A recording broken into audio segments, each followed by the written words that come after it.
Whatever religions and religious sects exist in this world were all formed in the name of some enlightened soul by some group of dedicated followers. The secluded spots that the noble sage had chosen for his meditation in the later years have now become pilgrimage centers, ashrams, monasteries, temples, and churches, where, in the name of those sages, and for earning their living, people engage themselves in various functions and practices ranging from simple livelihood to extreme luxury.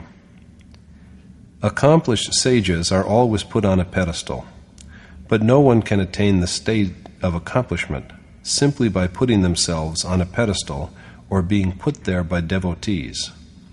That is the reason that Dharma has always been the field of an authentically realized sage, a true accomplished teacher. The Gita, the song celestial in Sir Edwin Arnold's translation, is undoubtedly a scripture. It is the actual teaching of the Supreme Spirit as manifested through the personage of Yogeshwar Lord Sri Krishna, a realized sage and enlightened teacher. These eternal truths and the true essence of the same sacred verses of the timeless dialogue between the accomplished teacher Krishna and the devoted and noble-hearted spiritual seeker Arjuna are being relayed to you in their pure form and innate clarity through these audio cassettes of Bhagwat Geeta.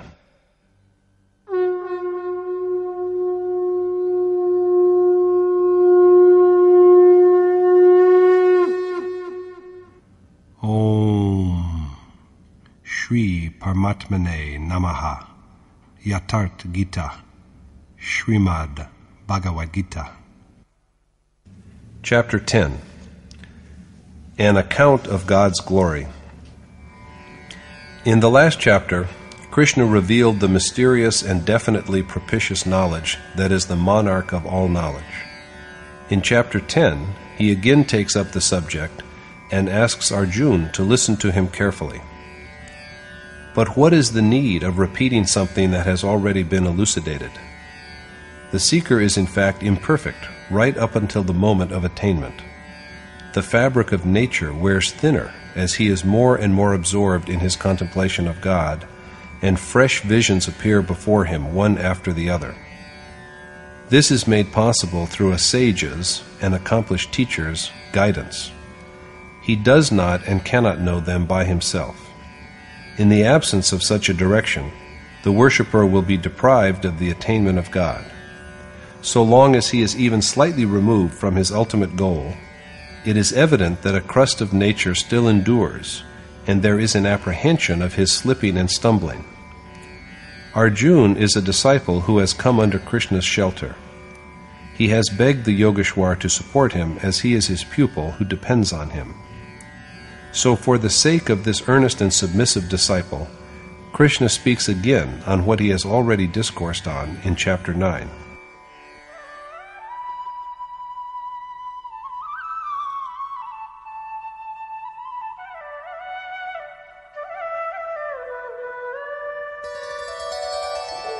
Bhuya eva mahabaho shrinu me paramam vachah yatteham priyamanaya vakshami hitakamyaya. The Lord said, "Listen again, O the mighty-armed Arjuna, to the mystic and compelling words I am about to speak because of my concern for the good of a beloved pupil."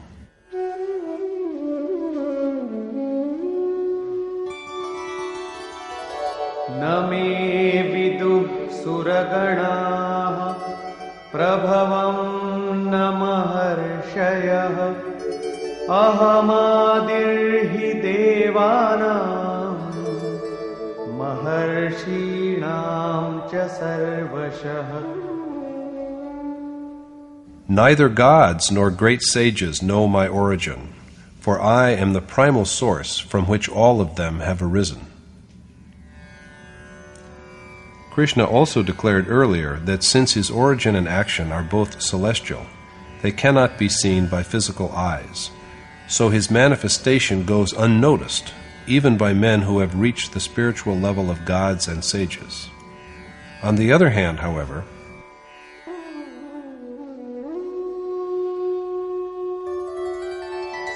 Yo mamajamanadim Vetti lokamaheshwaram asammudha samartyeshu sarvapapai pramuchyate.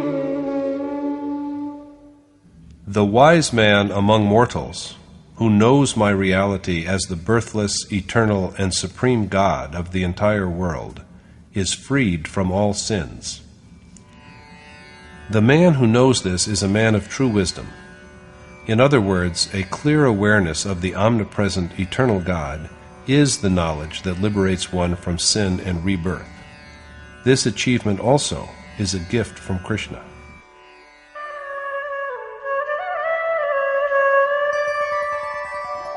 Buddhir jnanam sammoha Kshama satyam damah shamah Sukham dukkham bhavo bhavo Bhayam cha bhayamiva cha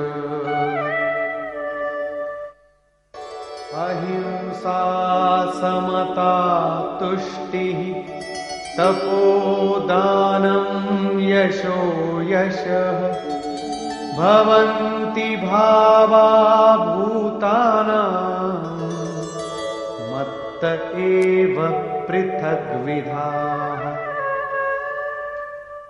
All the manifold qualities with which beings are endowed, will, knowledge, freedom from delusion, forgiveness, truth, restraint of senses and mind, happiness and unhappiness, creation and destruction, fear and fearlessness, as well as abstinence from the desire to harm, equanimity of mind, contentment, penance, charity, fame and ignominy, are provided by none but me. Firmness of purpose, knowledge, dedication to the goal, suppression of the mind and senses, inner happiness, the pains of the spiritual way, awakening of God within the self, total dissolution at the moment of realization, fear of the disciplining power of God, fearlessness of nature, conduct that does not degrade, equanimity in which there are no conflicts, contentment, penance in keeping with the needs of the goal, self-abnegation, and putting up equally with both honor and humiliation on God's way.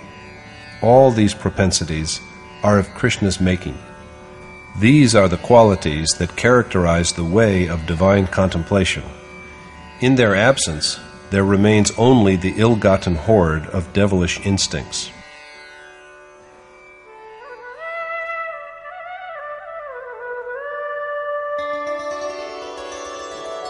Maharshaya sapta purve Chatvaro manavastatha Madbhava manasa jata Yesham loka imah praja. The 7 great sages, the 4 who had been earlier than them, as well as Manu and others from whom all mankind has sprung, have all been shaped by the operation of my will. The 7 great sages, or rather the 7 successive stages of yoga, virtuous aspiration, discrimination, refinement of spirit, inclination to truth, disinterestedness, advancement on the spiritual path towards union with God, and along with them, the molding of the 4 faculties of mind, intellect, thought, and ego, in accordance with the demands of yoga, are all creations of Krishna's will. That is to say, that they all arise from the determination to realize Him. Each of them complements the other. All these components of the treasure of divinity are Krishna's works. This treasure is dependent on the evolution of the 7 steps of yoga, and without them it cannot be.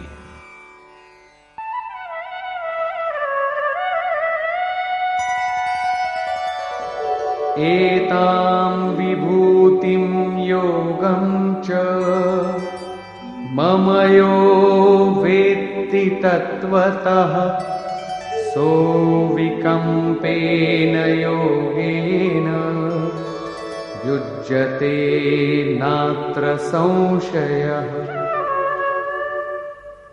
The one who knows the reality of my exalted magnificence and the might of my yoga doubtless partakes of my nature by becoming one with me through meditation. The man who learns of the excellence of yoga and the glories of Krishna by direct perception is united with him and abides in him. There is not even the least doubt about this. The steady, untrembling flame of a lamp where there is no wind is an apt illustration of the subdued mind of a yogi. Avikampan in the verse refers to such an analogy.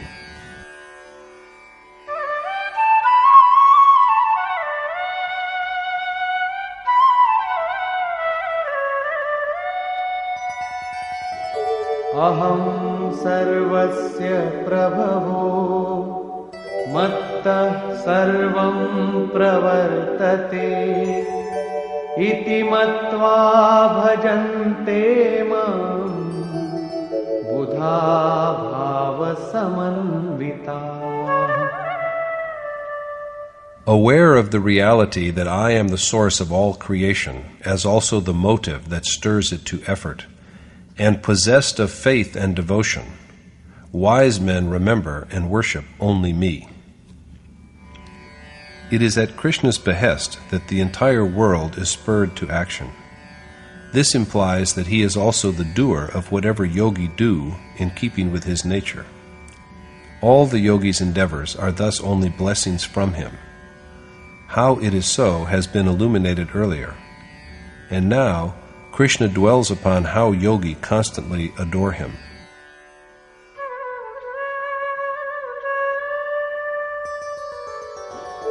मच्चित्ता मद्गत प्राणा बोधयन्तः परस्परं कथयन्तश्च मां नित्यं तुष्यन्ति च रमन्ति च. They who anchor their minds on me, sacrifice their breath to me, and are contented with speaking only of my greatness among themselves, always dwell in me. Men who devote their minds to Krishna alone, without thinking of anything other than him, and who dedicate themselves to him heart and soul, are always conscious of his ways. They are happy singing hymns of praise of his glories, and always abide in him.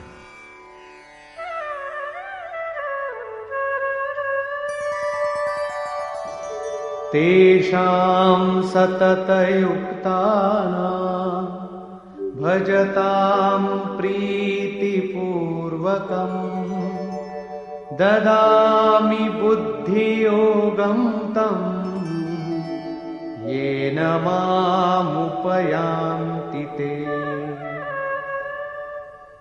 I bestow upon the devotees, who always remember me and adore me with love, that discipline of yoga, by learning which they attain to none but me.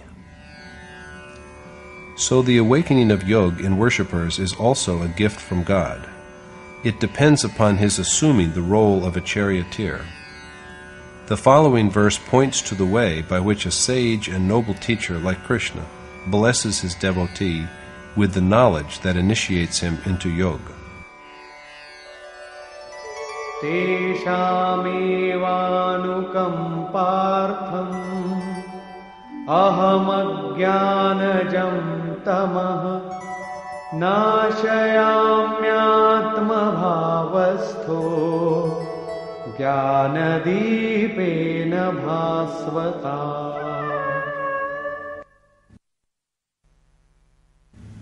To extend my grace to them, I dwell in their innermost being and dispel the gloom of ignorance by the radiance of knowledge. Krishna stands inseparably by the worshipper's self as a charioteer to destroy spiritual ignorance. Worship does not really commence until, through a sage who has known God, the Supreme Spirit himself has come awake in the worshipper's soul and taken upon himself the task of guidance from one instant to another, as also of restraining and disciplining him, and escorting him safely across the incongruities of nature. At this stage, God begins to command from all sides, but at the beginning, it is through an accomplished sage that he speaks. If a seeker is not fortunate enough to have such a sage as a teacher, God's voice is only faintly audible to him. The charioteer, whether he is the worshipped deity or a teacher-preceptor, or God himself, is the same. When the charioteer has awakened in the worshipper's self, his dictates are received in 4 ways. At first, there is the experience that is related to gross breath, of the infusion into it of a thought that was earlier not in it. When a worshipper sits in meditation, he is confronted with a number of questions. When is his mind going to be truly absorbed? To what extent is it already absorbed? When does his mind desire to escape from nature, and when has it strayed from the path? The answers to these questions are signaled every moment by the adored God through physical reflexes. Twitching of limbs is an experience related to breath, and it appears simultaneously at more than one point, even within a moment. If the mind has deviated, these signals are transmitted minute after minute. But these signals are received only if the devotee holds on to the form of the worshipped godlike teacher with undeviating firmness. Reflex actions, such as twitching of limbs, are a much too frequent experience of ordinary beings because of the clash between their contradictory impulses. But these have nothing to do whatsoever with the signs that are transmitted to worshippers who are wholly dedicated to the sublime object of their worship. The other experience is connected with the awakening of breath in dreams. Ordinary men dream according to their desires, but when a worshipper cleaves to God, even dreams are transformed into divine instructions. Rather than dreaming, yogi perceive the act of becoming. These 2 experiences are both preliminary. Association with a sage who has known reality, having faith in him, and rendering him even a token service, suffice to bring about these experiences.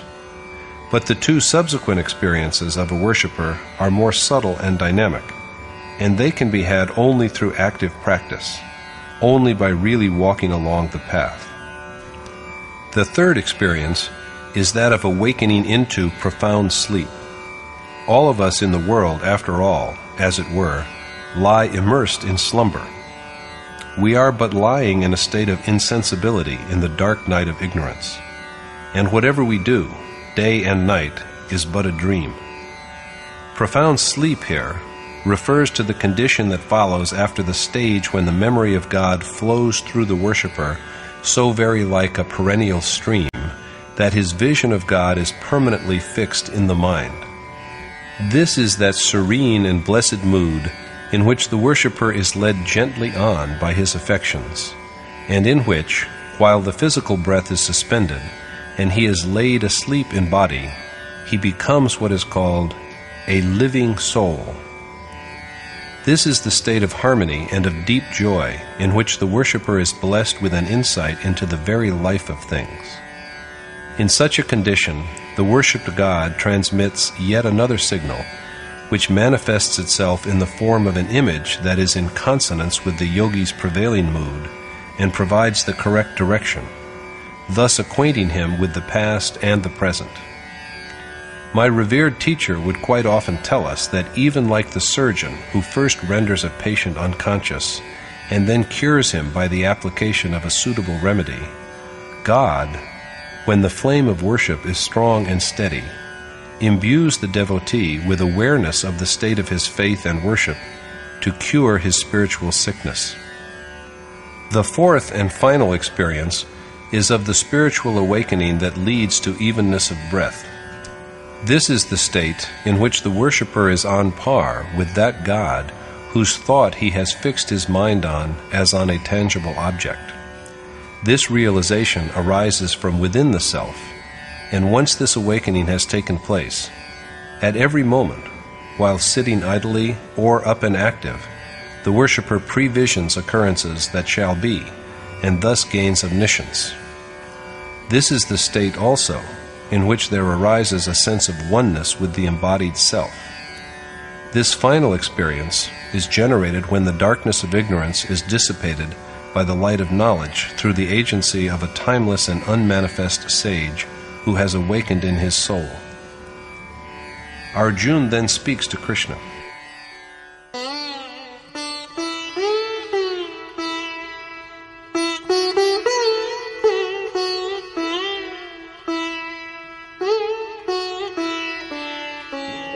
परं ब्रह्म परं धाम पवित्रं परमं भवान् पुरुषं शाश्वतं दिव्यम् आदिदेवमजं विभुम्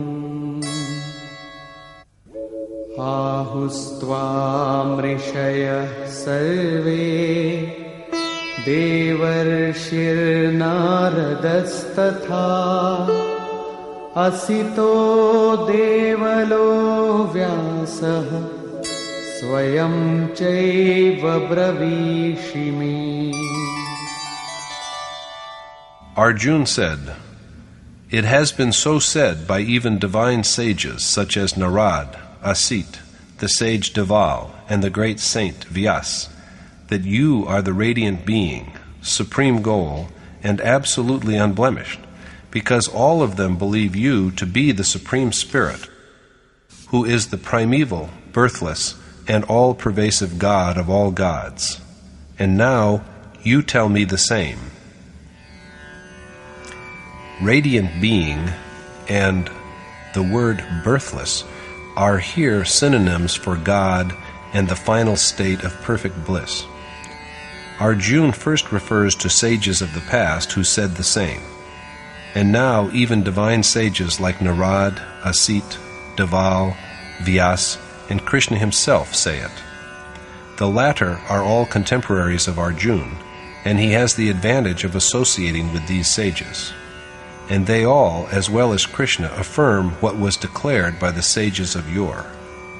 So,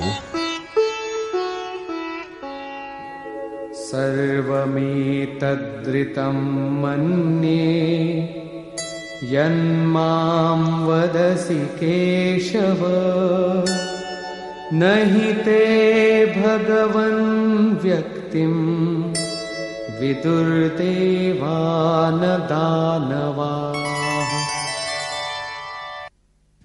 I believe, O Keshav, all that you have told me to be true, and, O Lord Krishna, that it is known to neither demons nor gods.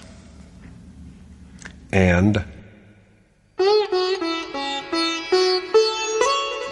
स्वयमेवात्मनात्मानं वेत्थत्वं पुरुषोत्तम भूतभावनभूतेश देवदेव जगत्पते.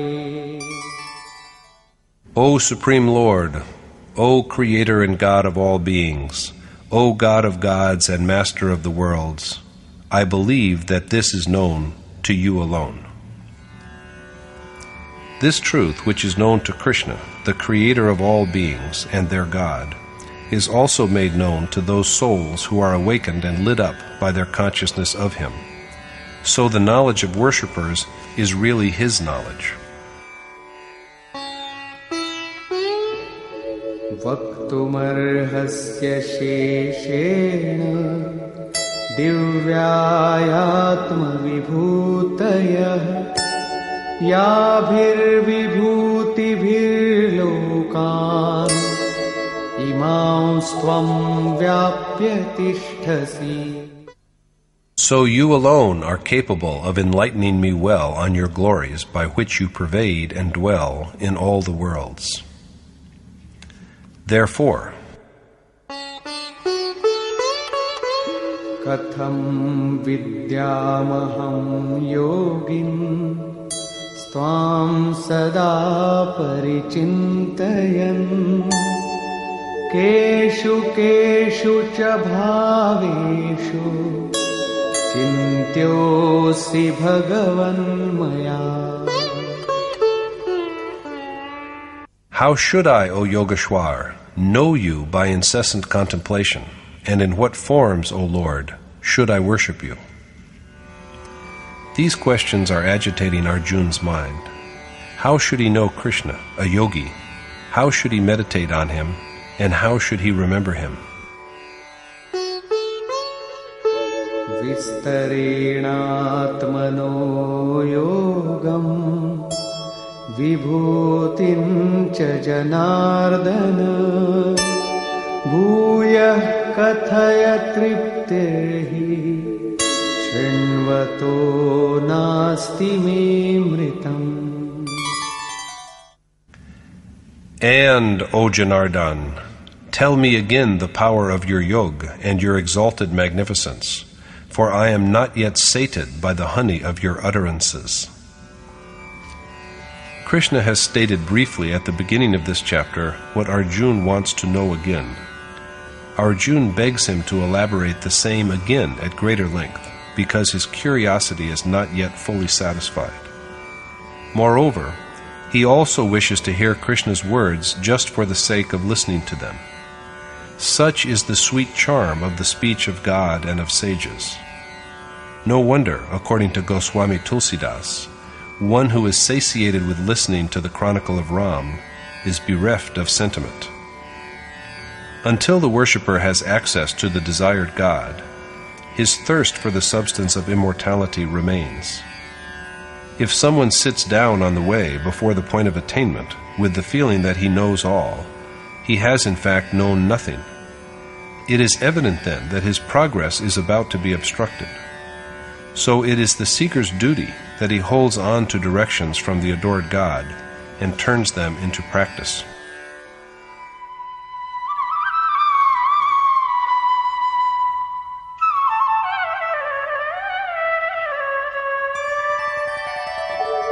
Hantate kathayishyami divyāyātma vibhūtayah pradhānyatah kuru shrestha nastyanto vistarasya me. The Lord then said, I shall now tell you of the power of my glories, for there is no end to my diverse manifestations. After this, he sets out to enumerate some outstanding instances of his numberless divine attributes. Ahamatma gudakesha sarvabhutashaya sthitah ahamadishcha madhyancha bhutanamanta evacha. I am, O Gudakesh, the self that dwells within all beings, as also their primeval beginning, middle, and end.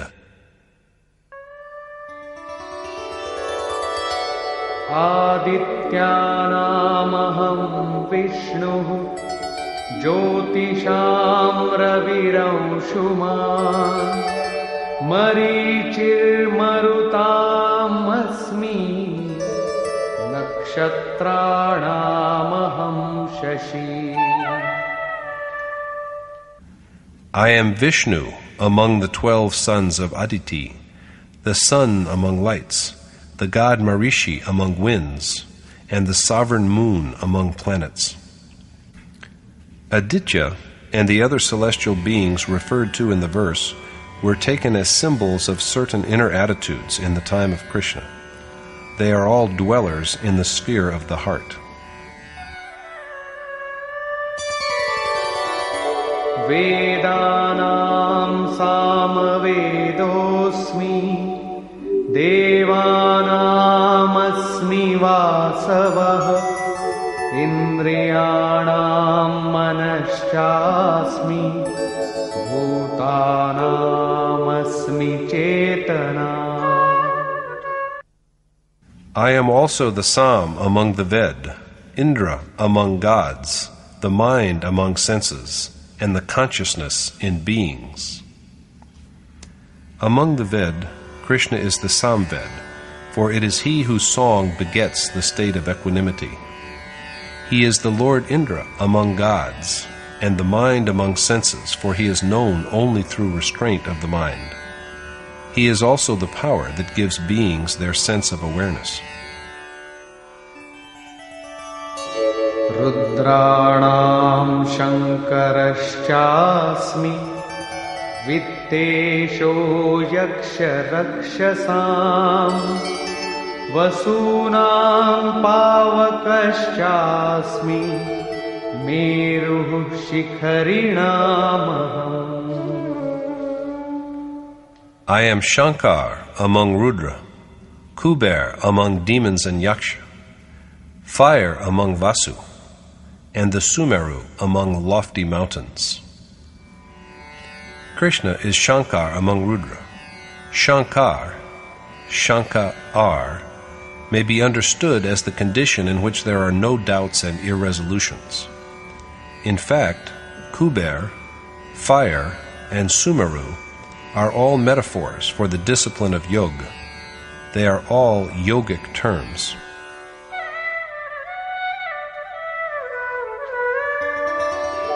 Purodhasancha mukhyam ma Viddhi partha brihaspatim Senaninamaham skandah Sarasamasmi sagarah.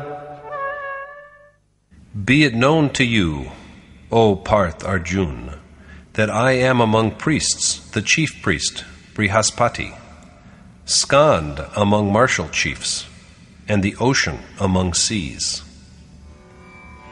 Among priests who keep watch over the intellect that is like a gateway to the human body, Krishna is Brihaspati, the divine teacher of gods themselves, and so it is he who generates the treasure of divinity.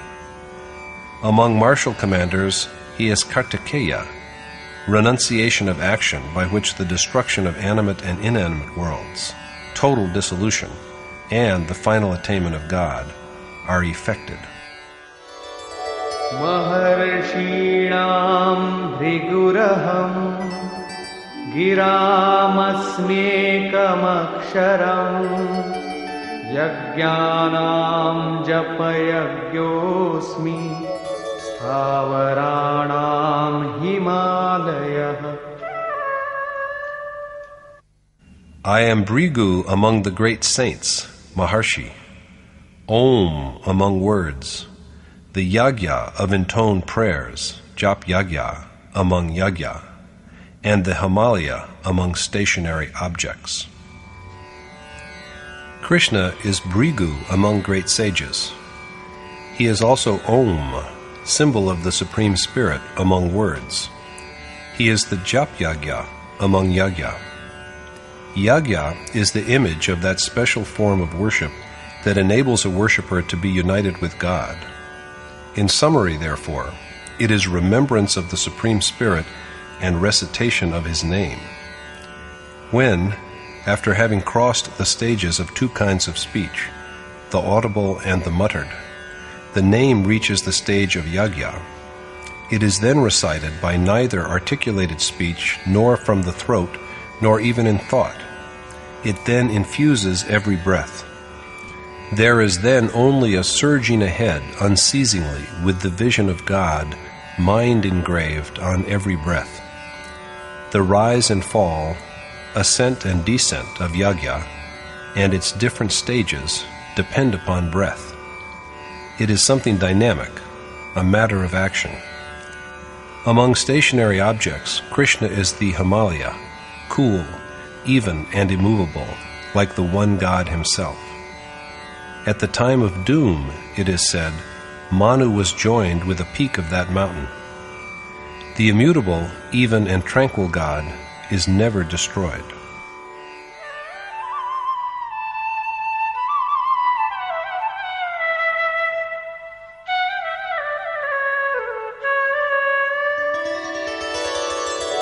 अश्वत्थः सर्ववृक्षाणां देवर्षीणां च नारदः गन्धर्वाणां चित्ररथः सिद्धानां कपिलो मुनिः.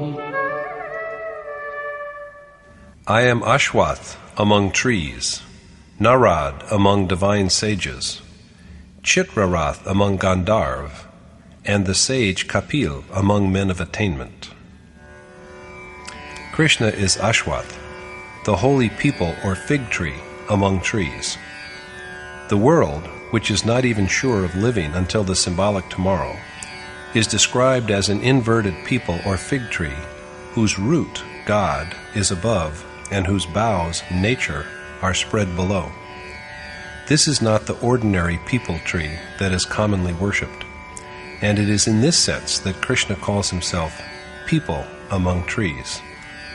Narad, Nade Randra, is Narad, has, on the other hand, such a sharp awareness that he can steadily hold on to the divine rhythm arising from breath. Among Gandharva, Krishna is Chitrarath, or that unique state in which the object of contemplation begins to be directly perceptible to the worshipper. Kapil is bodily manifestation. Krishna is that form as well as both the state as well as the immersion in that form, and also the divine message that is received from it.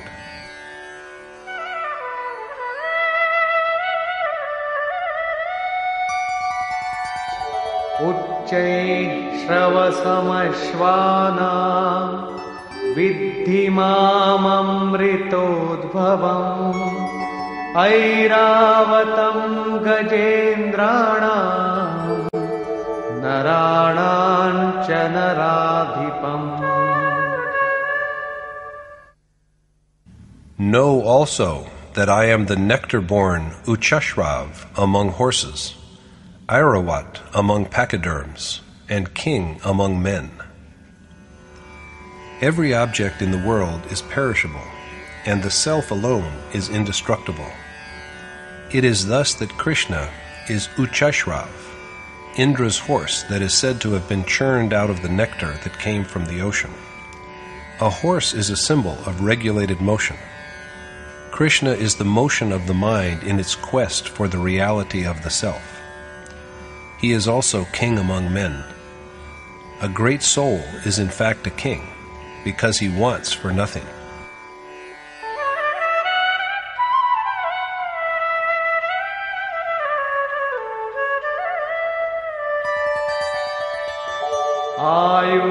आयुधानामहं वज्रं धेनूनामस्मि Kamadhuk प्रजनश्चास्मि कन्दर्पः सर्पाणामस्मि वासुकिः. I am Vajra among weapons, Kamdanu among cows, Kamdev for procreation, and Vasuki, the king of snakes. Krishna is the most formidable among weapons. Among cows he is Kamdenhu. Kamdenhu is not a cow which serves appetizing delicacies in place of milk. Among sages it was Vashist who had Kamdenu. Symbolically, the word cow stands for the senses. Restraint of the senses is an attribute of the seeker who has learnt to grasp the object of his worship. When he succeeds in molding his senses in tune with God, his senses themselves become a, quote, kamdenhu for him.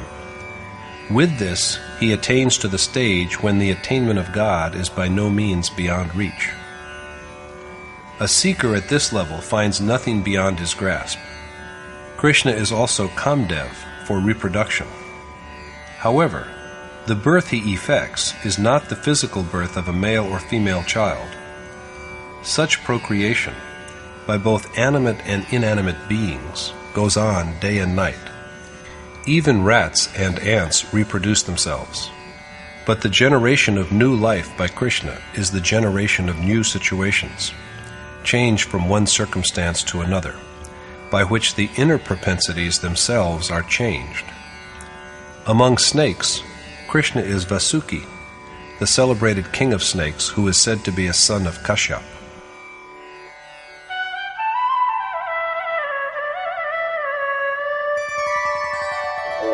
Anantaschasmi naganam varuno yadasamaham pitrinamaryama chasmi yamah sayamatamaham.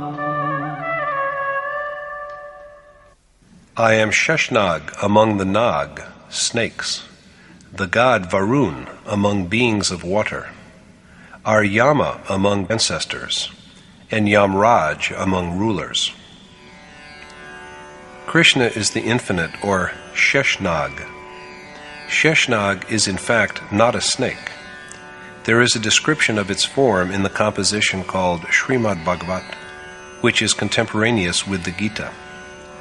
According to it, Sheshnag is an embodiment of God's Vaishnavi or Vishnu power, which is stationed at a distance of 30,000 yojan from the earth, and on whose head the earth rests lightly like a grain of mustard. This is, in truth, a picture of the force of gravity between objects, which keeps the stars and planets in their respective orbits. This force winds itself around all of them and holds them like a snake. This is the infinite that holds the earth also. Krishna says that he is that divine principle. He is also Varun, the king of amphibious beings, and are Yama among ancestors. Non-violence, truth, detachment, continence, and freedom from doubt are the 5 yam, or moral restraints and observances. The word ara represents the cutting off of the aberrations that appear in the way of their practice. Elimination of these evils brings to fulfillment the merits of actions done in a previous life, which then provides liberation from worldly bondage. Among rulers, Krishna is Yamraj, guardian of the restraints called Yam.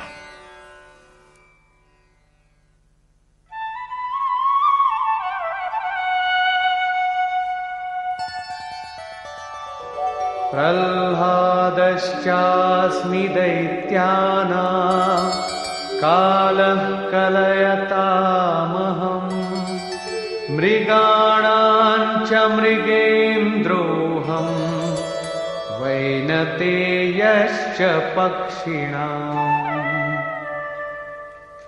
I am Pralad among Datya or demons, unit of time for reckoners, the lion among beasts, and Garud among birds. Krishna is Pralad among demons.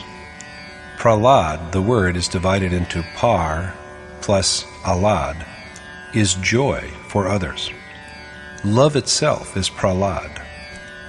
Attraction to God and the impatience to be one with Him while one is yet dwelling with demoniacal instincts is a process that ultimately leads to perception. Krishna is the joyous love of this union. He is also time among those who are given to counting its units. This reckoning is really not of numbers and of divisions of time. Krishna is rather the progressive lengthening of time that is devoted to the contemplation of God. He is the time of incessant remembrance of God, not only in the hours of wakefulness, but also in sleep. Among animals, he is Mrigendra, the lion, or king of beasts, a symbol of the yogi who also roams about and rules in the forest of yoga. Krishna is also Garud among feathered creatures. Garud is knowledge. When the awareness of God begins to grow, the worshipper's mind itself turns into a vehicle of the adored God, On the other hand, the same mind is like a serpent, sarp, an epithet of Garud, when it is infested with worldly desires, stinging and hurling souls into the inferno of mortal births. Garud is Vishnu's vehicle. When it is blessed with knowledge, the mind also turns into a vehicle on which is born the unmanifest spirit that permeates every atom of the universe. So Krishna is the mind that holds and carries the worshipped God within itself.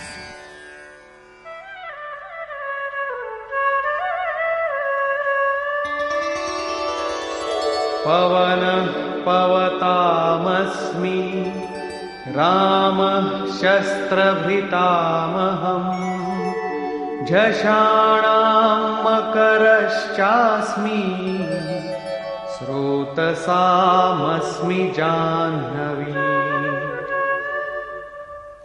I am the wind among powers that refine, Ram among armed warriors, the crocodile among fishes, and the sacred Bhagirati Ganga among rivers. Krishna is the invincible Ram among wielders of weapons. Ram denotes one who rejoices. Yogi rejoice in knowledge. The signals received from the God they worship are their sole pleasure. Ram symbolizes that direct perception, and Krishna is that awareness. He is also the mighty crocodile among amphibian beings and the most sacred Ganga among rivers.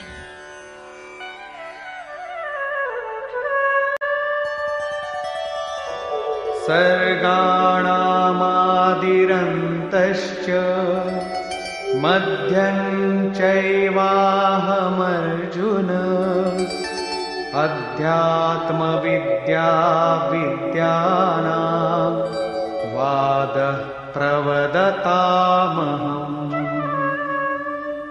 I am, O Arjuna, the beginning and end, and also the middle of created beings, the mystic knowledge of self among sciences, and the final arbiter among disputants.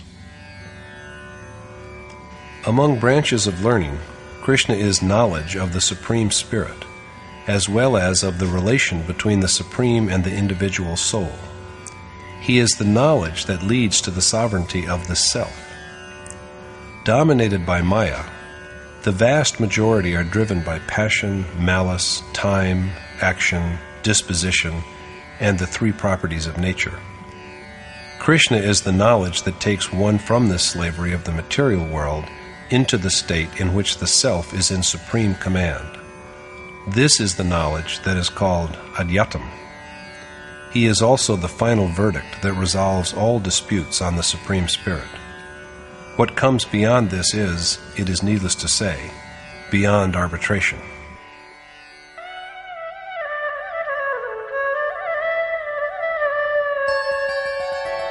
Aksharanamakarosmi dvandva samasikasya cha ahamevakshayah kalo dhataham vishvato mukha.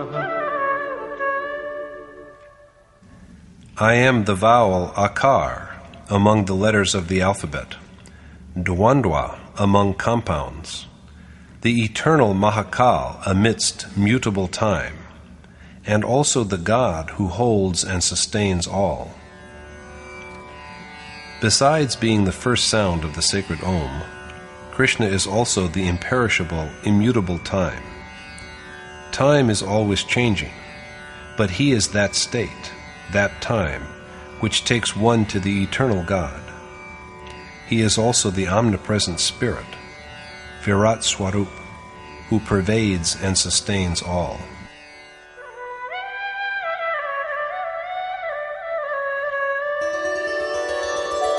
Mrityuh sarvaharashchaham udbhavascha bhavishyatam kirti shrirvakcha narinam smritir medha dhriti kshama.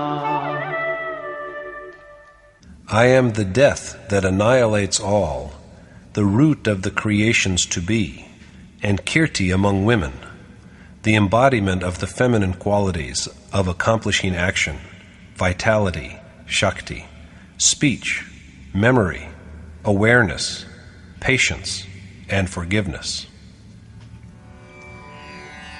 As Yogeshwar Krishna will say in the 16th verse of chapter 15, all beings, Purush, are of only two kinds, the perishable and the imperishable. All these bodies which generate other beings and die are mortal. Whether male or female, they are all Purush, according to Krishna.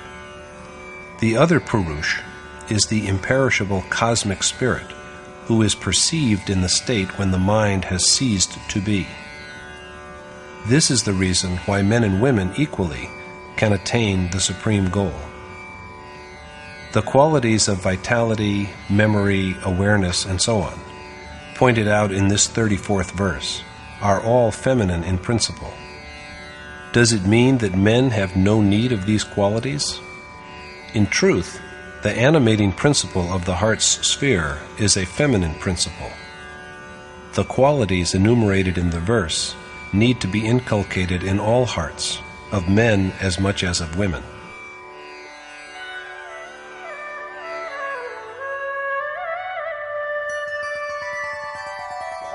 बृहत्साम तथा साम्ना Gayatri छन्दसामहम् मासानां मार्गशीर्षोऽहम् ऋतूनां कुसुमाकरः. And I am the Samved among scriptural hymns, the Gayatri among metrical compositions, the ascendant Agrahayan among months, and the spring among seasons. Among the sacred Vedic texts, Shruti, that are fit to be sung, Krishna is the Samved, Vrihatsam, the song that produces evenness of mind. He is the spiritual awakening in these hymns. He, too, is Gayatri among verses. The Gayatri, it is important to realize, is a metrical composition of self-denying prayer, rather than a spell or charm, the recitation of which brings automatic salvation. After straying thrice, throwing himself at the mercy of the desired God, the sage Vishwamitar addressed him as the essence that permeates the earth, all the worlds, and the self, and entreated him to confer wisdom on him and to inspire him so that he could know his reality. So, as it may be seen, Gayatri is a prayer. The worshipper is not able to resolve his doubts by his own intelligence. He does not know when he is right or in error. So Krishna is the Gayatri by which the hapless worshipper surrenders himself to God. This prayer is doubtlessly propitious, for by this the devotee seeks refuge in Krishna. Krishna is also Agrahayan among months, the ascendant season of joy. He is the state of felicity or happiness that this month resembles.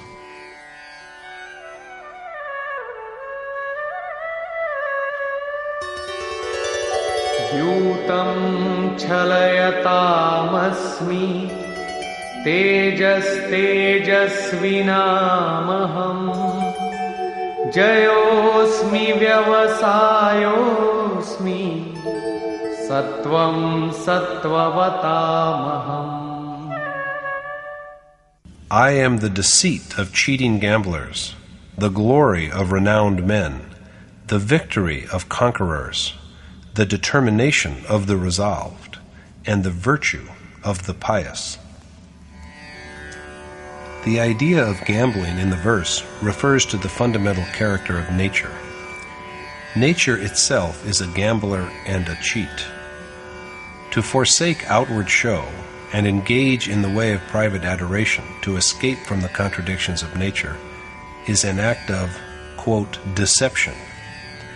But to call it by the word deception is hardly appropriate, for such secretiveness is essential to the worshipper's security. It is required that the worshipper, although in possession of a heart that is lit up with knowledge, appear outwardly ignorant like a benumbed Bharat, like one who is insane, blind, deaf, and dumb. Although he sees, he should show as if he knows nothing. Although he hears, it should appear that he has heard nothing. The canon of worship is that it should be private and secret. Only then can he win in the gamble of nature. Krishna is the victory of winners and the resolution of men of enterprise. This was also said in the 41st verse of chapter 2. The determination required for yoga, its wisdom, and also the magnificence and enlightenment of virtuous men.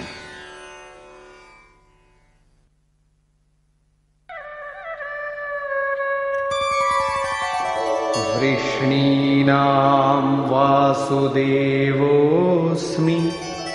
पाण्डवानां धनञ्जयः मुनीनामप्यहं व्यासः कवीनामुशना कविः. I am Vasudev among the descendants of Vrishni, Dhananjay among the Pandav, Vedvyas among sages, and Shukracharya among poets. Krishna is Vasudev, or the one who is everywhere, among the Vrishni race. He is Dhananjay among the Pandav. Pandu, father of the Pandav, is a symbol of piety. He is the one in whom virtue is awakened. Realization of the self is the only real and lasting wealth. Krishna is Dhananjay, the one who earns and stores the treasure of self-knowledge. He is Vyas among sages. He is the sage who has the ability to express the idea of perfection. Among poets, he is Ushna, Shukra, who has in the Ved the epithet Kavya attributed to him, and who also has the wisdom to lead the soul to God.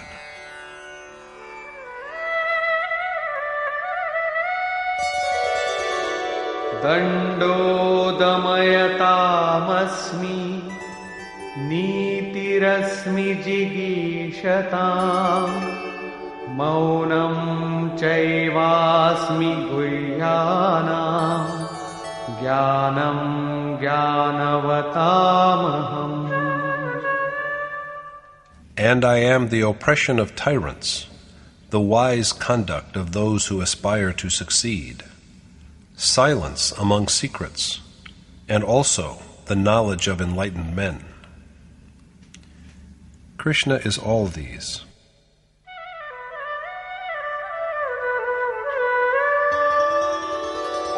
यच्चापि सर्वभूतानां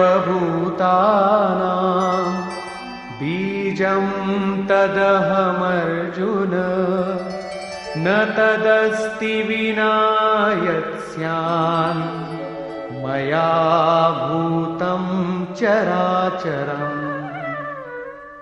And, O Arjun, I am also the seed from which all beings have sprung up, because there is nothing animate or inanimate which is without my Maya. There is nothing, no being in the whole world who is devoid of Krishna, because he pervades all. All beings resemble him and are close to him. He further adds,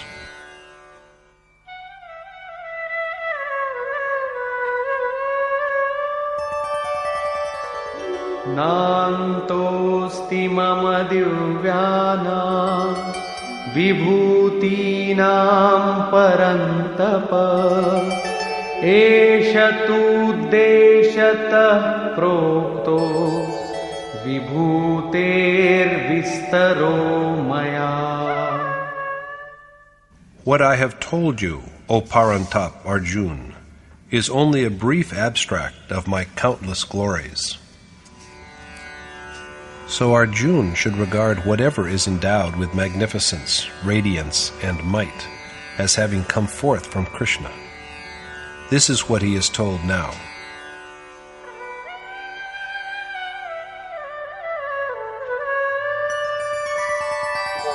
यद्यद्विभूतिमत्सत्त्वम् श्रीमदूर्जितमेव वा तत्तदेवावगच्छत्वम् मम तेजोंशसम्भवम्. Know that whatever is possessed of glory, beauty, and strength has arisen from my own splendor. Krishna concludes his revelation of the Omnipresent thus. Athava bahunaitena kim gyatena tavarjuna vishtabhyahamidam kritsnam ekanshena sthito jagat. Or, instead of knowing anything more, O Arjun, just remember that I am here, and I bear the whole world with just a fraction of my power. Krishna's enumeration of his manifold glories by analogy does not imply that either Arjun or any one of us should begin to adore the beings and objects he has cited for illustration. The exercise is rather aimed at enlightening men who are inclined to the worship of other gods and goddesses, as well as of objects and creatures such as trees, rivers, planets, and serpents, that they have acquitted themselves well of their duties to all these divinities, objects, and beings by just adoring Krishna alone. Conclusion. At the beginning of the chapter, Krishna told Arjuna that he would instruct him again in what he had also told him before, because he was most dear to him. He was going to repeat the instruction, for a noble teacher's constant guidance is a necessity until the very moment of attainment. His origin, Krishna has said, is known to neither gods nor saints, because he is the primal source from which all of them are born.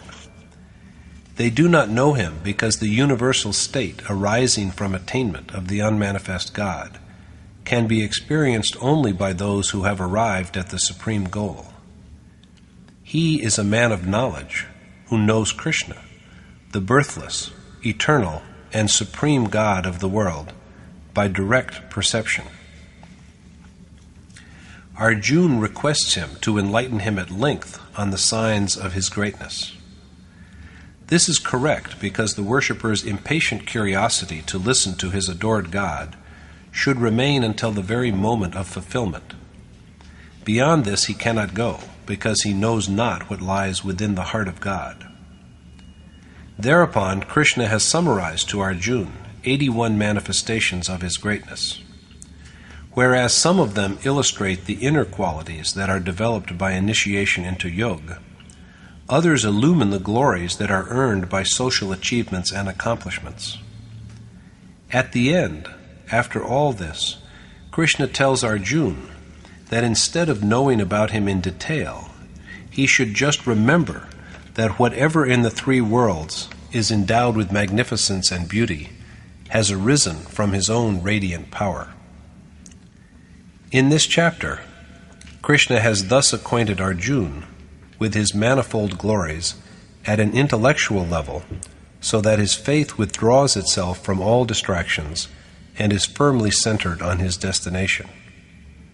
But even after listening to everything and comprehending them with much splitting of hairs, the essence of Krishna yet remains to be known, for the path leading to him is dynamic and can be trodden only by really embarking on action. Thus concludes the 10th chapter in the Upanishad of the Srimad Bhagwat Geeta on the knowledge of the Supreme Spirit, the discipline of yoga, and the dialogue between Krishna and Arjuna, entitled Vibhuti Varnan, or An Account of God's Glory. Thus concludes Swami Adgaranand's exposition of the 10th chapter of the Srimad Bhagwat Geeta in Yatharth Gita. Hari Om Tat Sat.